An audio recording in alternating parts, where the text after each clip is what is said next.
Guys, I wanna show you kung ano yung pasalubong ko na dikit ng aking asawa galing sa Seafood City. So guys, meron tayo dito ng pandesal. Yan. And then, sinigang mix. 1, 2, 3. Wow. Magic sarap. 1, 2, 3. Wow. And of course, meron tayong, ano pa tawag dito? Patola? Yan.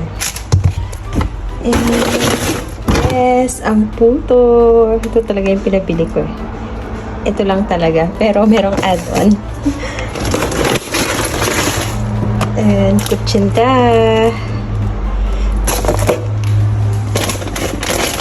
What's this? Hindi naman to taro. Sabi ko taro. Pero pwede to pansikan. Labanus. And sampiasa. Yan. Meron pa pala guys, bangus. And alam ko meron akong fresh bangus sa baba. Naka-freezer. Nilagay na to. Yun lang guys. I'm so happy. Meron akong Filipino food. Especially ang eto. Tsaka puro. Puto. You love. Thank you. Oh.